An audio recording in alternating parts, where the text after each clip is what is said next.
கர்த்தருடைய பரிசுத்த நாமத்துக்கு மகிமை உண்டாதாக. மீண்டும் உங்களை சந்திப்பதில் மிக்க மகிழ்ச்சி அடைகிறேன். இன்னைக்கு நம்ம மொழியை குறித்து நம்ம பார்க்க போறோம். லாங்குவேஜ் குறித்து நம்ம என்ன செய்வோம் நம்ம பார்க்கலாம். இந்த லாங்குவேஜ் குறித்து பார்க்கும்போது எல்லா லாங்குவேஜுமே, எல்லா விதமான லாங்குவேஜுமே கர்த்தரால் உருவாக்கப்பட்டதுதான். பாபில் கோபுரத்துக்கு முன்னாடி எல்லாரும் ஒரே மொழியை பேசுறாங்கன்னு சொல்லி வேதம் சொல்லுது. பாருங்க, வாசிக்கலாம். ஆதியாகமம் 11ஆம் அதிகாரம் அதுல 1ஆம் வசனத்தை நான் வாசிக்கும் போது அது நம்ம எல்லாத்துக்கும் தெரிஞ்ச ஒரு காரியம் தான். மீண்டும் அந்த வசனத்தை வாசிக்க கேட்போம். ஆதியாகமம் 11ஆம் அதிகாரம் 1ஆம் வசனம். பூமி எங்கும் ஒரே பாஷையும், பூமி எங்கும் ஒரே பாஷையும், ஒரே விதமான பேச்சும் இருந்தது. பூமி எங்கும் ஒரே பாஷையும் ஒரே விதமான பேச்சும் இருந்துச்சு அப்படின்னு சொல்லி வேதம் சொல்லுது. சோ பூமி எங்கும் அந்த பாபேல் கோபுரம் உருவாக்குறதுக்கு முன்னாடி ஒரே மொழி தான் இருந்தது. பாபேல் கோபுரத்துல தான் கர்த்தர் மொழிகளை தாறுமாறாக்குறார். பல மொழிகளை பேசக்கூடிய பல மொழிகள் அங்க என்ன செய்து உருவாக்கப்படுது. சோ இந்த மொழிகள்ல தான், இந்த மொழிகள்ல நிறைய பழைமையான மொழிகள் இருக்குது. இப்ப நம்ம தமிழ் மொழி எடுத்துட்டோம், அதுவும் பழைமையான மொழி. சைனா மொழி அவங்களும் பழமையான மொழின்னு சொல்லி கிளைம் பண்ணுவாங்க. எஜிப்சியன் மொழி, இன்னும் ஒரு சில மொழிகள் வந்து ரொம்ப பழமையான மொழிகள் அப்படின்னு சொல்லி நம்ம பார்க்கிறோம். இதுல தமிழ் ரொம்ப விசேஷமான ஒரு காரியம். ஆனா நம்ம வேதத்துல இருந்து ஒரு சில காரியம் பார்க்கறதுனால, வேதத்துல இருந்து நம்ம எபிரேய மொழியை குறித்து நம்ம என்ன செய்ய போறோம், நம்ம பார்க்க போறோம். தேவன் எல்லா மொழியினத்தாரிடம் கர்த்தர் பேசுறார். அவங்கவுங்க மொழியில இருந்து கர்த்தர் அவங்களோட என்ன செய்யறார், பேசுறார். இன்னைக்கு தமிழ்ல நம்ம தமிழ்காரங்கன்னா தமிழ் மொழியில நம்மகிட்ட பேசுவார், நம்மகிட்ட எபிரேய மொழியில பேச மாட்டார்.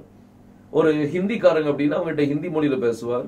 ஒரு பஞ்சாபி அப்படின்னா பஞ்சாபி மொழியில கர்த்தர் பேசுவார்.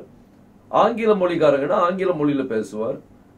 ஆனா வேதத்துல வந்து தேவன் எபிரேய மொழியில எந்தெந்த யார் யார் மூலமா கர்த்தர் எப்படி பேசினார் அப்படிங்கறத நம்ம ஒரு சில காரியங்களை நம்ம என்ன செய்ய போறோம், பார்க்க போறோம்.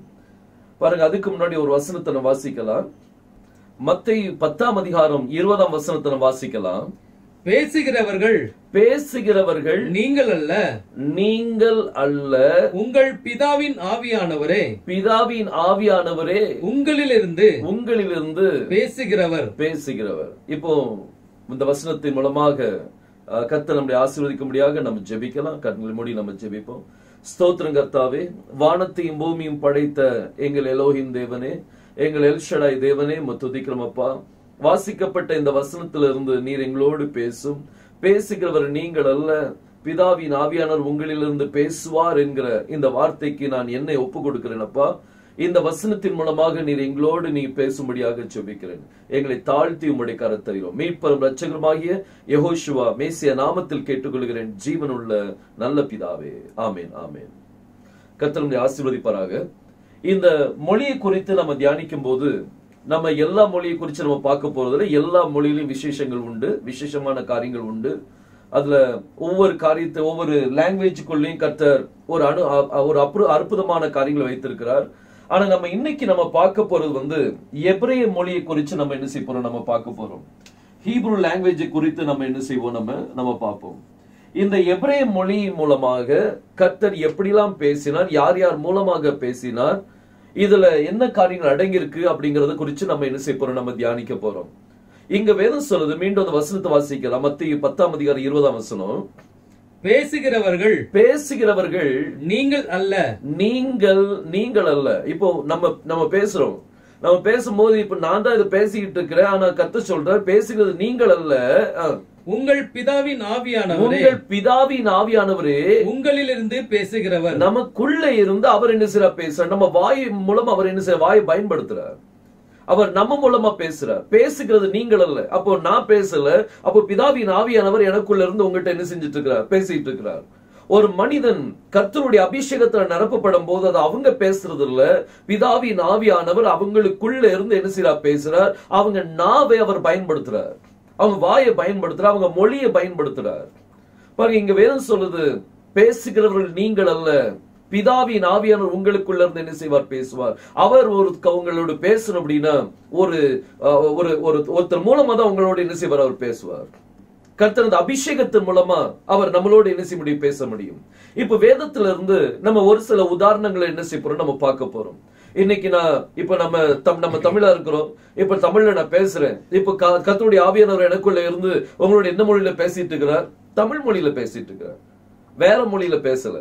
சோ எல்லா மொழியிலும் விசேஷங்கள் உண்டு. கர்த்தர் எல்லா மொழியிலும் கர்த்தர் இடைப்பட முடியும். ஆனா நம்ம இன்னைக்கு பார்க்க போறது எபிரேய மொழிய வெளி மூலியமாக கர்த்தர் எப்படிலாம் எங்கெங்க பேசினாருங்கிறத நம்ம என்ன செய்ய போறோம்? நம்ம பார்க்க போறோம்.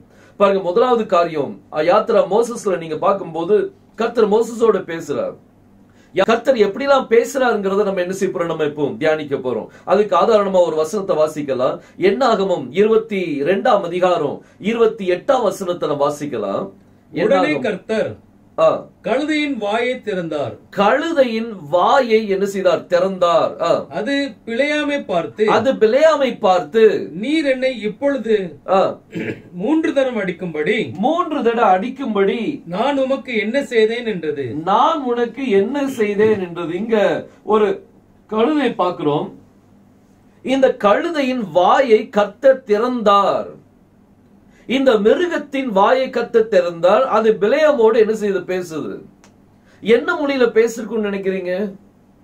பாருங்க, இந்த கழுதை அப்படி இந்த மோபி ஜனங்கள், இந்த பிலேயாம் யார் அப்படின்னா மோபி ஜனங்கள்ல ஒருத்தன். இந்த பிலேயாம் இந்த மோபி ஜனங்கள்ல ஒருத்தன். இந்த மோபி ஜனங்கள் என்ன மொழி பேசினாங்க அப்படிங்கிறது நம்மளுக்கு தெரியணும். அப்பதான் இந்த கழுதை என்ன மொழி பேசிருக்குங்கிறது நம்மளுக்கு என்ன செய்ய தெரிய வரும்.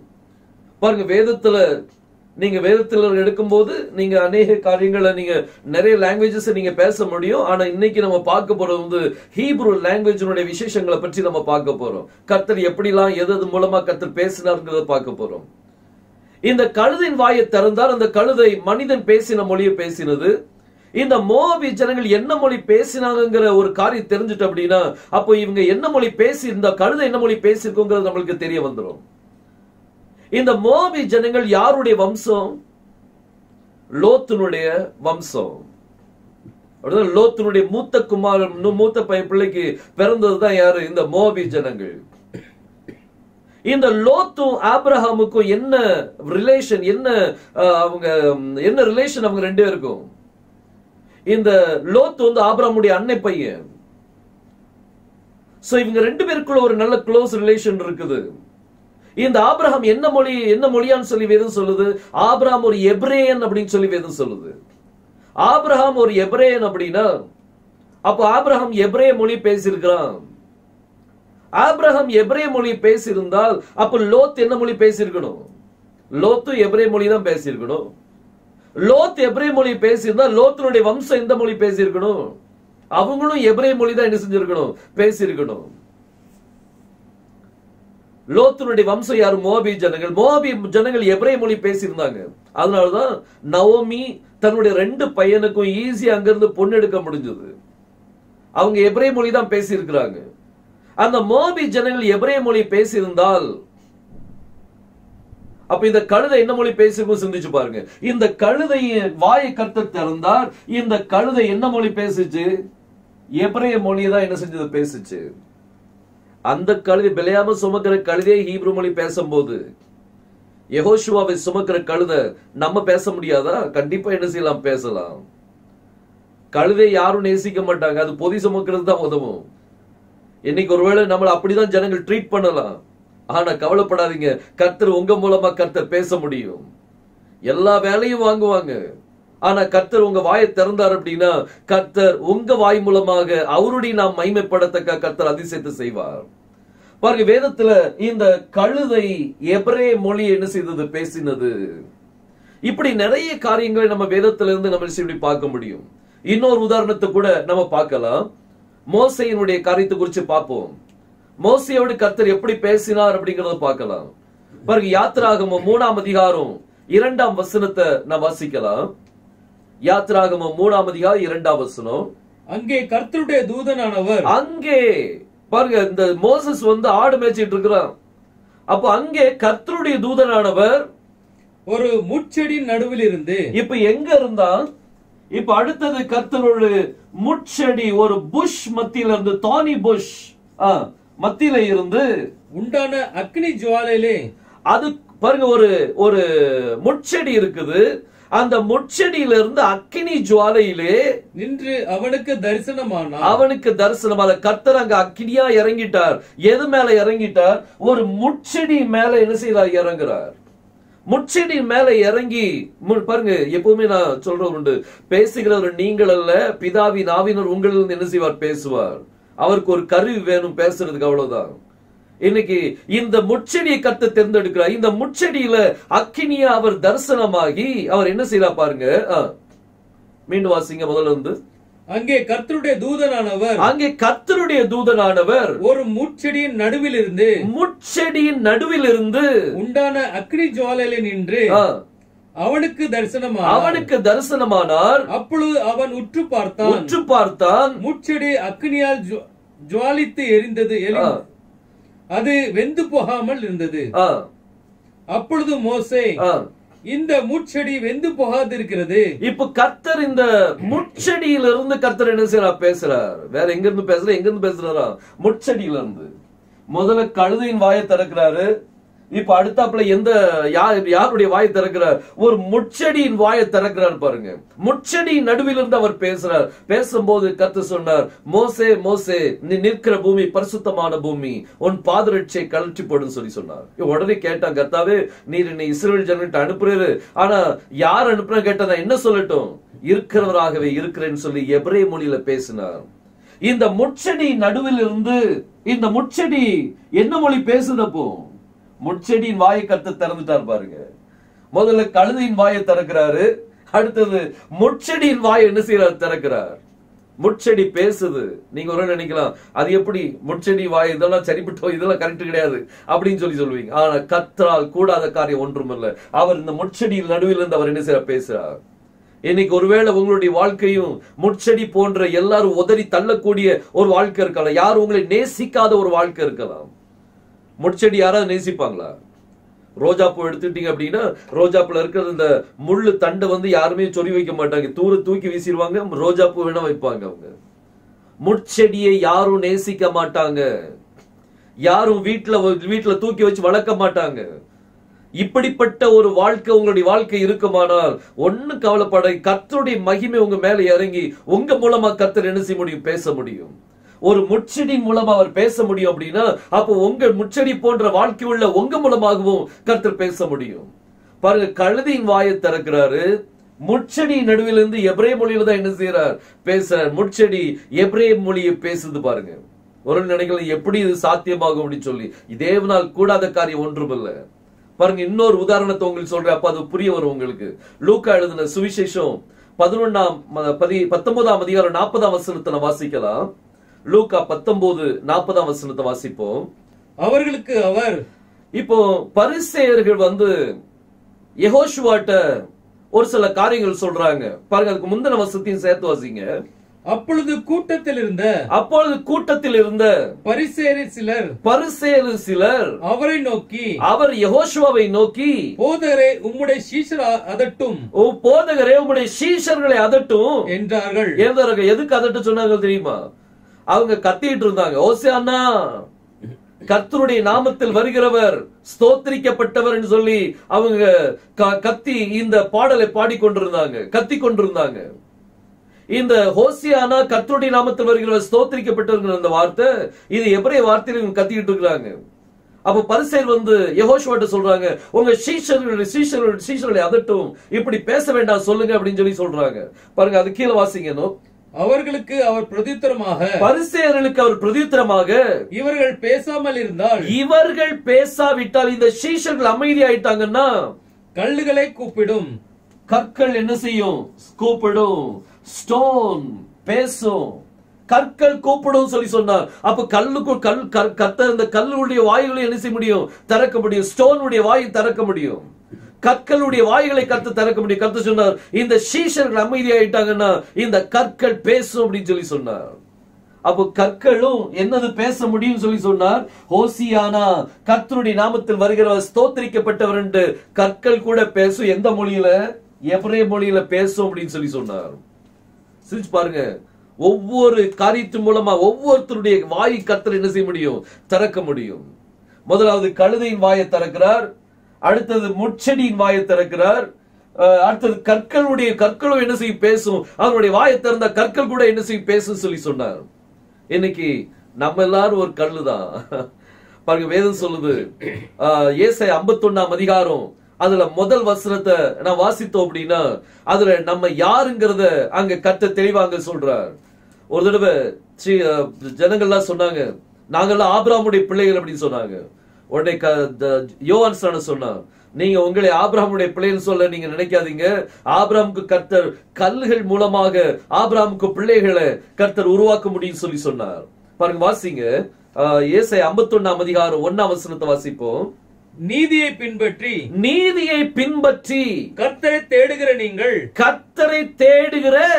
நீங்கள் நீங்கள் என்ன செய்றீங்க? கர்த்தரை என்ன செய்றீங்க? தேடுகிறீங்க. அப்ப உங்களை பார்த்து சொல்றார், கர்த்தரை தேடுகிற நீங்கள் எனக்கு செவி கொடுங்கள். நீங்கள் வெட்டி எடுக்கப்பட்ட கன்மலையும். நீங்க எங்க இருந்து வெட்டி எடுக்கப்பட்டீங்க? கண்மலையிலிருந்து நீங்க வெட்டி எடுக்கப்பட்டீங்க. நீங்க கண்மலையிலிருந்து வெட்டி எடுக்கப்பட்ட கற்கள். நீங்க நம்ம எல்லாருமே அந்த கற்கள் தான். அந்த கண்மலை யாரு? கிறிஸ்து தான், யெகோஷுவா தான் அந்த கல்லு, அந்த கண்மலை. அந்த கண்மலையிலிருந்து நம்ம எல்லாரும் எடுக்கப்பட்டிருக்கோம். நம்ம எல்லாம் கற்கள். இந்த கற்களுடைய வாயை திறந்தார் அப்படின்னா நம்மளும் ஆராதிக்க ஆரம்பிச்சோம். நம்மளுடைய வாய் அவர் என்ன செய்யணும்? திறக்கணும். பாருங்க, இன்னைக்கு நம்மளுடைய வாழ்க்கை இப்படிப்பட்ட வாழ்க்கை இருக்கலாம். நம்மளுடைய வாயை கத்தத்தான் திறக்கணும். பார்த்துடுங்க. பாருங்க, ஒவ்வொரு பொருளும் பாருங்க, கழுதை கர்த்தர் வாயை திறக்கிறார், எபிரேய மொழியை பேசுது. முட்செடியின் வாயை திறக்கிறார் கர்த்தர், எபிரேய மூலமாக எபிரேய வார்த்தை மூலமாக முட்செடியிலிருந்து மோசைக்கு என்ன செய்றார்? பேசுறார். அடுத்தது கற்களுடைய நாவுகள் என்ன திறப்பேன்னு சொல்லி சொல்றார், அவைகளும் பாடும். இந்த சீஷர்கள் பாடாவிட்டால் அந்த கற்கள் பாடும் அப்படின்னு சொல்லி சொன்னார். சிந்திச்சு பாருங்க, கர்த்தர் ஒவ்வொருத்தருடைய வாயை என்ன செய்ய முடியும்? திறக்க முடியும். இன்னும் விசேஷமான காரியங்களை நம்ம பார்த்துட்டோம். வேதத்துல நிறைய காரியங்கள் மூலமா கர்த்தர் பேசியிருக்கிறார். ஆனா நம்ம ஒரு சில காரியங்கள், ஒரு 7-8 பாயிண்ட் மட்டும் நம்ம என்ன செய்ய போறோம்? நம்ம பார்க்க போறோம். அதிகமா நம்ம என்ன செய்ய மாட்டோம்? பார்க்க மாட்டோம். பாருங்க, வாசிக்கலாம். மத்தேயு எழுதின சுவிசேஷம் 17 அதிகாரம் 1 வசனத்தை வாசிப்போம். 6 நாளைக்கு பின்பு இயேசு யெகோஷுவா பேதுருவையும் யாக்கோபையும் அவருடைய சகோதரனாகிய யோவானையும் கூட்டிக் கொண்டு தனித்திருக்கும்படி உயர்ந்த மலையின் மேல் போய் ஒரு மலைக்கு போறார். அந்த மலையை தான் நம்ம மர்ருவ மலைன்னு சொல்லி சொல்றோம். ஏன்னா அங்கதான் அவர் தன்னைத்தானே என்ன செய்தார்? மர்ருவப்படுத்தி காமிக்கிறார். அவர் மர்ருவப்படுத்தும் போது அவருடைய முகம் சூரியனை போல பிரகாசித்தது, அவருடைய வஸ்திரம் வெளிச்சத்தை போல பிரகாசித்தது. இப்படி பல காரியங்கள் அதுல என்ன செய்யப்பட்டிருக்கு? எழுதப்பட்டிருக்குது. அங்கதான் மோசே எலியாவும் அங்க காணப்பட்டாங்கன்னு நம்ம பாக்குறோம். அதுல அப்படியே 4 வசனத்தை வாசிப்போம். அப்பொழுது பேதுரு இயேசுவை நோக்கி, யெகோஷுவாவை நோக்கி, ஆண்டவரே நாம் இங்கே இருக்கிறது நல்லது. உமக்கு சித்தமானால் இங்கே உமக்கு ஒரு கூடாரமும் மோசேக்கு ஒரு கூடாரமும் எலியாவுக்கு ஒரு கூடாரமுமாக 3 கூடாரங்களை போடுவோம். 3 கூடாரம் போடுவோம் சொல்லிட்டான். பாருங்க, அவன் இந்த தரிசனத்தை பார்த்து சொல்லிட்டான், இங்கே இருந்துருவோம்ப்பா, நம்ம வேற எங்கேயும் போக வேண்டாம். அங்க உமக்கு ஒரு கூடாரத்தை போட்டுடலாம். மோசேக்கு ஒரு கூடாரம், எலியாவுக்கு ஒரு கூடாரம் போட்டுடலாம். பாருங்க, ஆனா கர்த்தர் மேலும் ஒரு சத்தத்தை கொடுக்கிறார். பாருங்க, அடுத்த வசனம் வாசிப்போம். அவன் பேதுரு இந்த மாதிரி பேசிக் கொண்டிருக்கும் போது இது ஒளியுள்ள ஒரு மேகம் அவர்கள் என்ன கடை வந்துதான்? ஒளி உள்ள மேகம் அங்க தோன்றுது. அடுத்தது மேகம், ஒரு கிளவுட் அங்க வருது. பாருங்க, ஒரு ஒளியுள்ள ஒரு மேகம் தோன்றி வாசிங்க. அவர்கள் மேல் வந்து நிழலிட்டது. இவர் என்னுடைய நேசகுமாரன். இந்த மேகத்தினூடாக அவர் பேசுறார். திரும்ப அந்த வசனத்தை வாசிங்க. அவன் பேசுகையில் இதோ ஒளியுள்ள ஒரு மேகம் அவர்கள் மேல் நிழலிட்டது. இவர் என்னுடைய நேசகுமாரன். இவரில் பிரியமாயிருக்கிறேன் இவருக்கு செவி கொடுங்கள் என்று அந்த மேகத்திலிருந்து ஒரு சத்தம் உண்டாயிற்று. மேகத்திலிருந்து ஒரு சத்தம் உண்டாது. இப்ப யாரு பேசுறா? கர்த்தர் மேகத்துல இருந்து கர்த்தர் பேதுருவோடு, யோவானோடு, யாக்கோபோடு பேசுற. என்ன பேசுறா? இவர் என்னுடைய நேசகுமாரன், இவருக்கு செவி கொடுங்கள். கர்த்தர் மேகத்தின் மூலமாக, மேகத்துல இருந்து கர்த்தர் பேசுறார். மேகம் இப்ப என்ன மொழி பேசுது? எபிரேய மொழி பேசுது பாருங்க. கர்த்தர் எந்த பொருளுடைய வாயின் கர்த்தர் திறக்க முடியும்? அவர் வாயை திறந்தாருன்னா அது பேசும். கண்டிப்பா கர்த்தரால் கூடாத காரியம் ஒன்றும் அல்ல.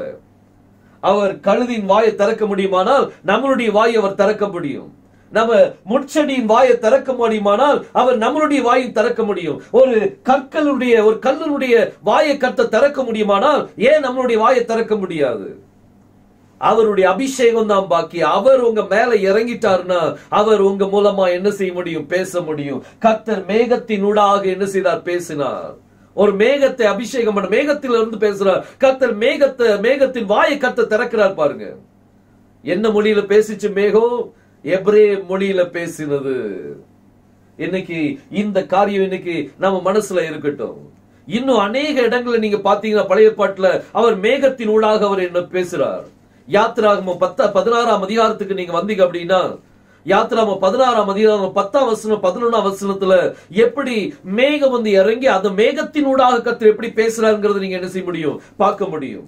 பாருங்க, யாத்திராகமம் 16ஆம் அதிகாரம் 10ஆம் வசனமும் 11ஆம் வசனமும் வாசிக்கலாம். ஆரோன் இஸ்ரவேல் புத்திரராகிய சபையாருக்கெல்லாம் இதை சொல்லுகிற போது, இந்த விஷயங்கள்லாம் சொல்லுகிற போது அவர்கள் வனாந்திர திசையாக திரும்பி பார்த்தார்கள். அப்பொழுது கர்த்தருடைய மகிமை மேகத்திலே காணப்பட்டது. கர்த்தருடைய மகிமை எங்க காணப்பட்டுச்சா? மேகத்தின் மேல காணப்பட்டுச்சு. மேகத்தின் மேல கர்த்தருடைய மகிமை மேகத்தின் மேல் காணப்பட்டது.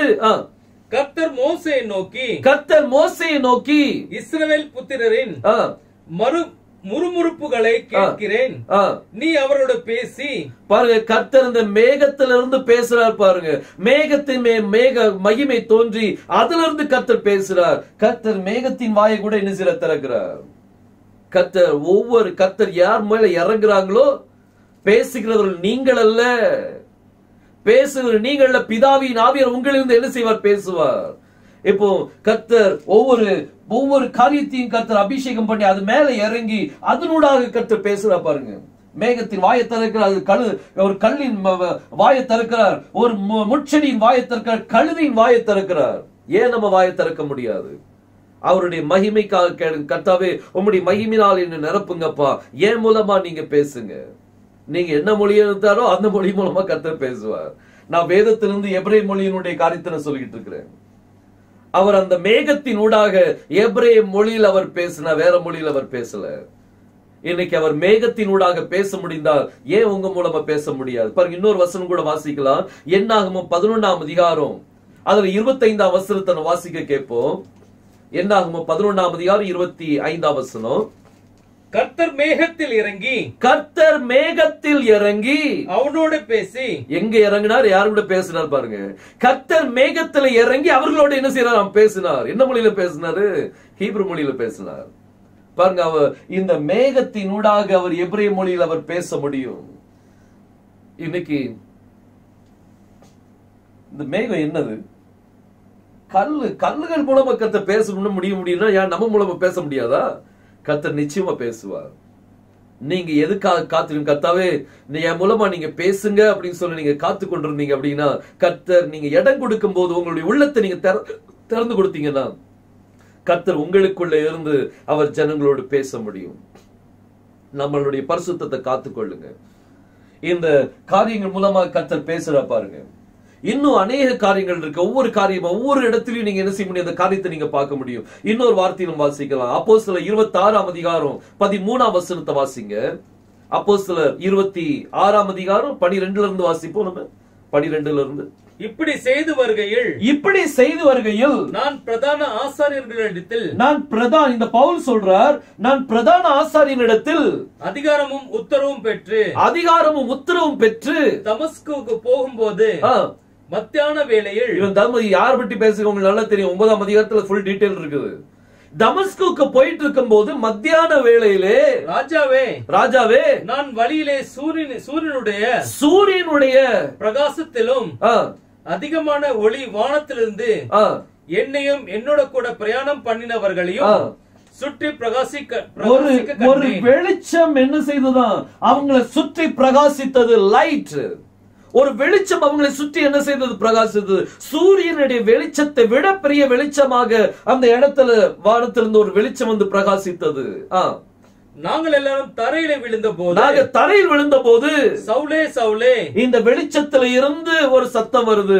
சவுலே சவுலே, நீ ஏன் என்னை துன்பப்படுத்துகிறாய்? முள்ளில் உதைக்கிறது உனக்கு கடினமா என்று எபிரேய பாஷையிலே. இந்த வெளிச்சம் இப்ப என்ன மொழி பேசுது?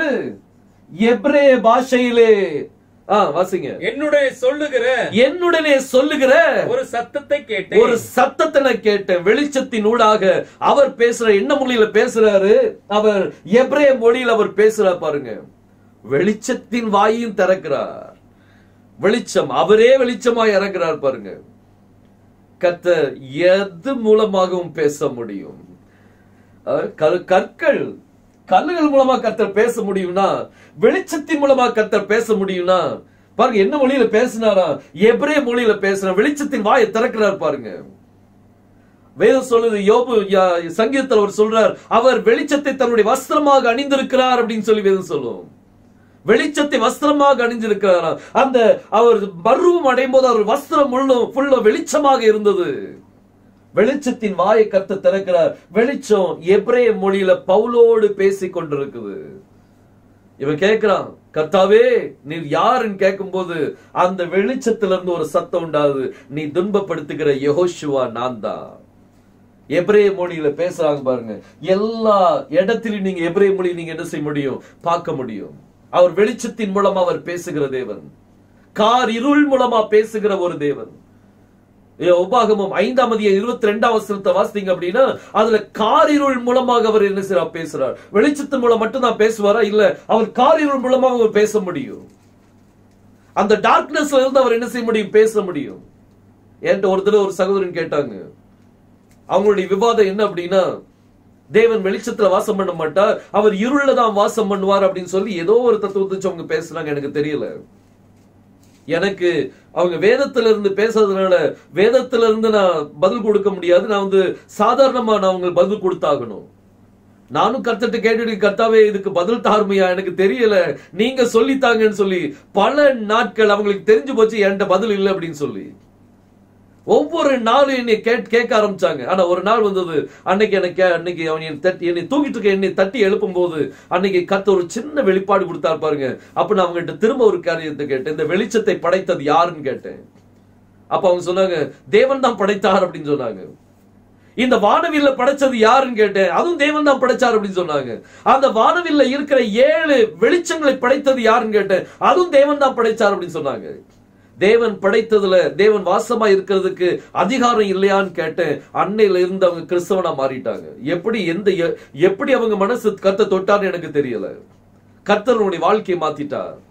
இந்த வெளிச்சத்தின் வாயை கர்த்தர் திறந்தார் அப்படின்னா இன்னைக்கு நீங்களும் வெளிச்சத்தின் பிள்ளைகள். இன்னைக்கு நம்ம எல்லாருமே வெளிச்சத்தின் பிள்ளைகள். நீங்களும் நானும் வெளிச்சத்தின் பிள்ளைகள். இந்த வெளிச்சத்தின் வாயை கர்த்தர் திறந்தார் அப்படின்னா உங்களுடைய வாய், என் வாயை கர்த்தர் திறக்க முடியாதா? கர்த்தர் நிச்சயமா திறப்பார். நம்ம மூலமா கர்த்தர் அவர் பேச முடியும். வெளிச்சத்தின் பிள்ளைகள் நம்ம. பாருங்க, இந்த ஒவ்வொரு காரியமும் கர்த்தர் எபிரேய மொழி மூலமா என்ன செய்யறார்? பேசிட்டு இருக்கிறார். வேற மொழி அங்க இல்ல. வேதத்துல எல்லாமே எபிரேய மொழியை பற்றி தான் கொடுத்திருக்குது. அவர் எபிரேய மொழியை பற்றி என்ன செய்யறார்? பேசுறார். பாருங்க, இன்னொரு காரியத்தை நம்ம பார்க்கலாம். யோபுவின் புஸ்தகத்துல நீங்க பார்க்க முடியும். யோபுவின் புஸ்தகம் 38ஆம் அதிகாரம் அதுல 1ஆம் வசனத்தை நம்ம வாசிக்கலாம். அப்பொழுது கர்த்தர் பெருங்காற்றிலிருந்து, பெருங்காற்று அதாவது சுழல் காற்று, பெருங்காற்றிலிருந்து யோபுக்கு உத்தரவாக அறிவில்லாத வார்த்தைகளினால் ஆலோசனையை அந்தகாரப்படுத்துகிற இவன் யார்? பாருங்க, வேதம் சொல்லுது, இந்த யோபுவோடு கர்த்தர் பேசும்போது கர்த்தர் எதுல தரிசனமாய் பேசினாரா? ஒரு என்ன காற்றுது? பெருங்காற்றிலிருந்து என்ன செய்யறார்? Whirlwind. இந்த வில்வின்ல இருந்து அவர் என்ன செய்யறார்? பேசுறார். பெரும் காற்றுல இருந்து பேசுறார். காற்று மூலமா கர்த்தர் பேச முடியும். காற்றினுடைய வாயை கர்த்தர் திறக்கிறார். இந்த காற்றுக்குள்ள தரிசனமாய் காற்றுக்குள்ள இறங்கி அந்த காற்றுல இருந்து கர்த்தர் என்ன செய்யறார்? தரிசனமாறார். அவர்களோடு பேசுற, யோபோடு பேசுறா பாருங்க. ஒரு வெளிச்சத்தின் மூலமா பேசுறாரு, ஒரு சுழல் காற்று மூலமா பேசுறார், ஒரு மேகத்தின் வாயை கர்த்தர் திறக்கிறார், ஒரு கல்லின் வாயை திறப்பேன்னு சொல்லி சொல்றார், முச்செடி மூலமா பேசுறார், கழுதின் மூலமா பேசுறார். வேற என்ன வேணும் உங்களுக்கு? ஏன் இது மூலமாலாம் பேசுற தேவன் உங்க மூலமா பேச மாட்டாரா? கர்த்தர் உங்க மூலமா பேசுவார். கண்டிப்பா நீங்க இடம் கொடுங்க. நீங்க அவர் உங்க மேல இறங்குவதற்கு நீங்க இடம் கொடுங்க. உங்களுடைய உள்ளத்தை திறந்து கொடுங்க. ஏனோ தானோ என்று நினைச்சிட வேண்டாம். எப்பவும் கர்த்தருடைய காரியத்தை ரொம்ப நிதானத்தோடு செய்யுங்க, பயபக்தியோடு செய்யுங்க. கர்த்தர் நிச்சயமா உங்க மூலமா பேச முடியும். பாருங்க, இங்க இத்தனை காரியங்கள் மூலமா பேச, இன்னும் அநேக காரியங்கள் மூலமா பேசுறார். எக்காலங்கள் மூலமா பேசுறார், அக்கினி மூலமாக பேசுறார். இப்படி ஒவ்வொரு காரியத்தையும் நீங்க என்ன செய்ய முடியும்? பார்க்க முடியும். பாருங்க, வெளிப்படுத்துற விசேஷ புஸ்தகத்தை நீங்க பாத்தீங்க அப்படின்னா 1ஆம் அதிகாரம் 10ஆம் வசனத்தை நீங்க தியானிக்கும் போது, இந்த வெளிப்படுத்துற விசேஷ புஸ்தகங்கள் இது எபிரே மொழியில எழுதப்பட்டது. முதல்ல ஒரு காரியம் ஞாபகத்துல, இது கிரேக்க மொழியில் எழுதப்பட்டது இல்ல. வெளிப்படுத்தின விசேஷம் எபிரே மொழியில் எழுதப்பட்டது. இது கிரேக்க மொழியில் எழுதப்பட்ட காரியம் அல்ல. இதுல இந்த எப்படி எழுதப்பட்டது, எப்படி அதுக்கு ஆதாரம் என்ன, எல்லா ஆதாரங்களும் இருக்குதுல. எபிரே மொழியில் எழுதப்பட்டதுங்கிறதுக்கு சம்பூர்ண ஆதாரங்கள் அதுல என்ன செய்தி இருக்குது. இப்ப இந்த வார்த்தையை நம்ம தியானிக்கலாம். வெளிப்படுத்த விசேஷம் 1ஆம் அதிகாரம் 10ஆம் வசனத்துல வாசிப்போம். கர்த்தருடைய நாளில் ஆவிக்குள்ளானேன். அப்பொழுது எனக்கு பின்னாலே எக்கால சத்தம் போன்ற ஒரு எக்கால சத்தம் போன்ற பெரிதான ஒரு சத்தத்தை கேட்டேன். ஒரு எக்கால சத்தத்தை அவன் கேட்கிறான் பாருங்க. அந்த வாசிங்க. எனக்கு பின்னாலே எக்கால சத்தம் போன்ற பெரிதான ஒரு சத்தத்தை கேட்டேன். அது நான் அல்பாவும் அந்த எக்கால சத்தத்துல இருந்து ஒரு சத்தம் வருது பாருங்க. என்ன சத்தமா? நான் அல்பாவும் ஒமேகாவும். இது கிரேக்க மொழி. ஆனா ஹீப்ரு வெளிப்படுத்த விசேஷம் கிரேக்க மொழியில் எழுதப்பட்டது இல்ல. இது எபிரே மொழியில் எழுதப்பட்டது. எபிரே மொழி எழுதப்பட்டது கிரேக்க மொழியில மொழியாக்கம் பண்ணிருக்காங்க. சோ இந்த எக்கால சத்தம் போன்ற சத்தத்துல இருந்து என்ன மொழியில வருது? நான் அல்பா ஒமேகான்னு சொல்லி வரலது, நான் ஆலஃபும் தாவுமா இருக்கிறேன்னு சொல்லி வந்தது. நான் தான் முந்தினவர், நான் தான் பிந்தினவர் சொல்லி வந்தது. அதுல இருந்து ஒரு செய்தி வருது பாருங்க. எக்காலத்துல இருந்து, எக்காலம் வந்து ஒரு மியூசிக்கல் இன்ஸ்ட்ருமெண்ட், ஒரு ட்ரம்பட்ல இருந்து கர்த்தர் பேசுறார். ட்ரம்பட்டுக்கு சொந்தமான சத்தம் கிடையாது. நீங்க ஒரு தடவை இந்த ஒரு ஊருக்கு போயிருந்தோம், மீரஜ் அப்படிங்கிற ஊருக்கு போயிருந்தோம். மகாராஷ்டிரா மாநிலத்துல ஒரு மீரஜ் அப்படிங்கிற ஊர் இருக்குது. அந்த ஊர்ல ஒரு பிரதர் வந்து பெரிய எக்காலத்தை வச்சிருந்தாங்க. அந்த இஸ்ரேல் நாட்டுல இருந்து அந்த எக்காலத்தை வாங்கி வச்சிருந்தாங்க. ஒரு பிரதருக்கு அது பார்த்த உடனே அவருக்கு ரொம்ப ஆசை, நானும் அது வாசித்து பார்க்கணும் அப்படின்னு சொல்லி உடனே அந்த பிரதர் எடுத்து அவங்க கையில் கொடுத்தாங்க. ஊதுறாங்க, பூன்னு ஊதுறாங்க, சத்தத்தை காணும், காத்துதான் வெளியே வருது. ஏன்னா எக்காலத்துக்கு நீங்க தான் தொனியை என்ன செய்யணும்? எழுப்பணும். எக்காலத்துல என்ன இருக்காது? சத்தம். நீங்க ஊதுனீங்கன்னா காத்துதான் வரும். நீங்க உங்க உதட்டுனால அந்த சத்தத்தை நீங்க எழுப்பணும். அதே மாதிரி இந்த எக்கால சத்தம் போன்ற சத்தமா அங்க எபிரே மொழியில ஒரு சத்தம் உண்டாகுது பாருங்க. கர்த்தர் இந்த ட்ரம்பட் மூலமா எபிரே மொழியில என்ன செய்யறார்? பேசுறார். யோபுட்ட இந்த வில்வின் மூலமாக எபிரே மொழியில் அவர் பேசுறார். இப்படி ஒவ்வொரு காரியத்திலையும் நீங்க எபிரே மொழியில பேசுறது நீங்க பார்க்க முடியும். எக்கால மியூசிக்கல் இன்ஸ்ட்ருமெண்ட் நீங்க சாதாரணமா நினைக்க வேண்டாம். மியூசிக் இன்ஸ்ட்ருமெண்ட் மூலமா கர்த்தர் பேச முடியும். அதனுடைய வாயை கர்த்தர் திறந்தாருன்னா நீங்க அழ ஆரம்பிச்சிருவீங்க. ஒரு மியூசிக் இன்ஸ்ட்ருமெண்ட் வாசிக்க நீங்க கேட்டுட்டு இருந்தீங்கன்னா துக்கத்தோடு இருக்கிறவங்க ஆனந்தத்தை துள்ள முடியும். ஆனந்த தைலத்தினால் கர்த்தர் அபிஷேகம் பண்ணி உங்களை. இந்த ட்ரம்பட் மூலமா கர்த்தர் எபிரே மொழியில என்ன செய்யறா? பேசுறா பாருங்க. ஒவ்வொரு காரியத்திலையும் கர்த்தர் எபிரே மொழியில பேசிட்டு வர்றார். இன்னும் ஒரு காரியத்தை நான் சொல்ல விருப்பப்படுறேன். ஒரு முக்கியமான ஒரு காரியம், இடி முழக்கம், தண்டர். இந்த தண்டர் வந்து எந்த மொழியில பேசப்படுது அப்படிங்கறத நம்ம பார்க்க போறோம். பாருங்க, யோவான் எழுதின சுவிசேஷம் அதுல 12ஆம் அதிகாரம் 28ஆம் வசனத்துல நம்ம வாசிக்கும் போது அதுல யெகோஷுவா பிதாவை நோக்கி ஜெபம் பண்ணுவார். பிதாவே உம்முடைய நாமத்தை மகிமைப்படுத்தும் சொல்லி சொல்லுவார். அப்படி சொல்லும் போது அங்கிருந்து சத்தம் வருது, மேல இருந்து சத்தம் வருது. என்ன சத்தம் அப்படின்னா, நான் மகிமைப்படுத்தினேன், இன்னும் நான் என்ன செய்வேன், மகிமைப்படுத்துவேங்கிற ஒரு சத்தம் வருது. பாருங்க, வாசிக்கலாம், அந்த வசனத்துல வாசிக்க கேட்போம். பிதாவே, பிதாவே உமது நாமத்தை மகிமைப்படுத்தும், உம்முடைய நாமத்தை மகிமைப்படுத்தும் என்றார். அப்பொழுது மகிமைப்படுத்தினேன், மகிமைப்படுத்தினேன், இன்னமும் மகிமைப்படுத்துவேன், இன்னமும் மகிமைப்படுத்துவேன் என்கிற சத்தம் வானத்திலிருந்து உண்டாயிற்று. வானத்திலிருந்து சத்தம் உண்டாயிட்டு, நான் மகிமைப்படுத்துவேன், இன்னும் மகிமைப்படுத்துவேன் சொல்லி. வாசிங்க. இன்னும் அங்கே நின்று கொண்டிருந்து அதை கேட்ட ஜனங்கள் இடி முழக்கம் உண்டாயிற்று என்றார்கள். என்ன உண்டாயிட்டா? இடி முழக்கம் உண்டாயிட்டா. மேல இருந்து என்ன மொழியில சத்தம் வந்துச்சு? எபிரேய மொழியில தான் வந்திருக்கணும். அவர் ஜெபிக்கும் போது பிதாவே உம்முடைய நாமத்தை மகிமைப்படுத்து சொல்லும் போது எபிரேய மொழியில அவர் பேசுறார். மேல இருந்து சத்தம் வருது, எபிரேய மொழியில கர்த்தர் என்ன செய்றார்? இடி முழக்கம் வந்து எபிரேய மொழியில என்ன செய்து பேசுது பாருங்க. இது வெளிப்படுத்தின விசேஷத்துல நீங்க வந்தீங்க அப்படின்னா, வெளிப்படுத்தின விசேஷம் எபிரேய மொழியில் எழுதப்பட்டது, அது கிரேக்க மொழியில் எழுதப்பட்டது கிடையாது. கிரேக்க மொழியில மொழியாக்கம் பண்ணப்பட்டு இன்னைக்கு நம்ம கையில எல்லாமே வெவ்வேறு பாஷைகளை மொழியாக்கம் பண்ணப்பட்டு இருக்குது. பாருங்க, வெளிப்படுத்த விசேஷம் 10ஆம் அதிகாரத்தை நம்ம திருப்போமானால் அதுல இடி முழக்கத்தை பற்றி அவர் சொல்றார். பாருங்க, அதுல 3ஆம் வசனத்தை நான் வாசிக்கலாம். வெளிப்படுத்த விசேஷம் 10ஆம் அதிகாரம் 3ஆம் வசனத்தை நான் வாசிக்கலாம். சிங்கம் கர்ச்சிக்கிறது போல மகா சத்தமாய் ஆர்ப்பரித்தான். இப்போ யெகோஷுவா என்ன செய்றார் அப்படின்னா, சிங்கம் கர்ச்சிக்கிறது போல மகா சத்தமாய் அவர் ஆர்ப்பரிக்கிறார். அவன் ஆர்ப்பரித்த போது 7 இடிகளும், எத்தனை இடிகளா, எத்தனை தண்டரா? 7 இடிகளும் சத்தமிட்டு முழங்கின. 7 இடி முழக்கம் என்ன செய்யுது? சத்தமா வருது. அவ்வேலு இடிகளும் தங்கள் சத்தங்களை முழங்கின போது, அது முழக்கம் அந்த இடி முழக்கம் 7 இடி முழக்கம் வந்த பிறகு நான் எழுத வேண்டும் என்றிருந்தேன். அப்பொழுது 7 இடி முழக்கங்கள் சொன்னவைகள் நீ எழுதாமல். சொன்னவைகளை என்ன மொழியில சொல்லிச்சு? எபிரேய மொழியில பேசிச்சு. இந்த 7 இடி முழக்கங்களுடைய சத்தங்கள் எபிரேய மொழியில பேசிச்சு. அதை எழுத வேண்டும் என்று இருந்தேன்.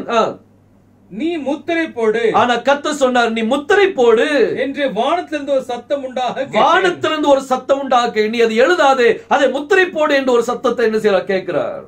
பாருங்க, இந்த 7 இடி முழக்கம் வந்து இது வேற மொழியில வரல, எபிரேய மொழியில அந்த 7 இடி முழக்கம் என்ன செய்து வருது?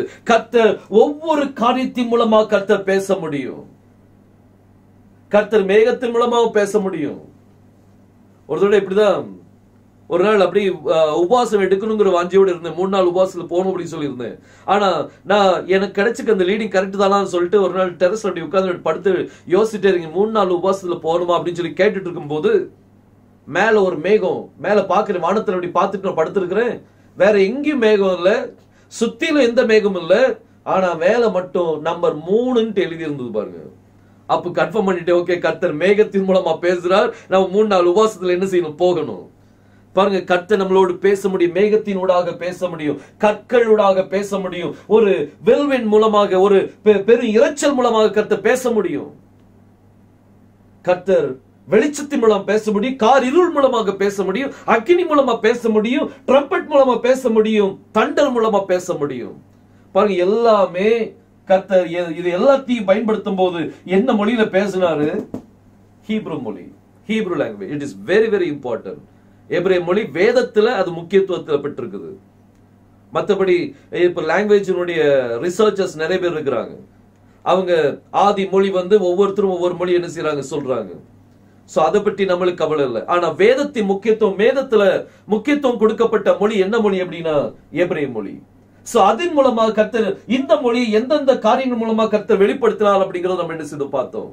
என்னை கர்த்தர் உங்க மூலமாவும் கர்த்தர் வெளிப்பட முடியும். சிந்திச்சு பாருங்க, நீங்க நீங்க என்ன யோசிச்சுட்டு இருக்கிறீங்க? நீங்க கர்த்தர் என் கூட பேச மாட்டேங்கிறாருன்னு நினைக்கிறீங்களா? நீங்க உங்க மனசு கல்லா இருந்தாலும் பரவாயில்ல, நீங்க கொஞ்சம் இடம் கொடுங்க, கர்த்தர் இந்த கல்லுகள் மூலமா கர்த்தர் பேச முடியும். நம்மளுடைய வாழ்க்கை எப்படி பாருங்க. யோவான் இந்த வெளிப்படுத்தின விஷயத்தை எழுதுனது யாரு அப்படின்னா யோவான் தான் எழுதுறான். யோவான் யாக்கோபு, இவங்க 2 பேரும் யாருடைய பிள்ளைகள்? செபதேவின் குமாரர்கள். இந்த செபதேவின் அர்த்தம் என்ன அப்படின்னா இடி முழக்கம்னு சொல்லி அர்த்தம்.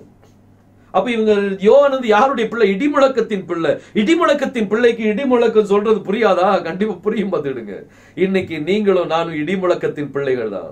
இன்னைக்கு நீங்களும் நாங்களும் வெளிச்சத்தின் பிள்ளைகள் தான். நீங்களும் நானும் இந்த கல்லுடைய பிள்ளைகள் தான். யார்? அந்த கண்மலையில் வெட்டி எடுக்கப்பட்ட அந்த கற்கள். நம்ம எல்லாத்தையும் நீங்க கர்த்தரோடு நீங்க இணைக்க முடியும். கர்த்தர் மனிதன் மூலமாக பேச முடியும், கர்த்தர் கல்லு மூலமா பேச முடியும், ஒரு மேகத்தின் மூலமா பேச முடியும், இடி முழக்கத்தின் மூலமாக அவர் பேச முடியும். என்ன மொழியில பேசினார்? வேதத்துல ஹீப்ரு மொழியில பேசினார். இந்த 7 இடிகளும் அது பேசினது எபிரேய மொழியில பேசினது. சோ இந்த காரியங்களை எல்லாத்தையும் உங்க மனசுல வச்சு நீங்க தியானிச்சு பாருங்க. கர்த்தர் உங்களோடு பேசுவார். கர்த்தர் நிச்சயமா உங்களை ஆசீர்வதிப்பார். நாம் ஜெபிக்கலாமா?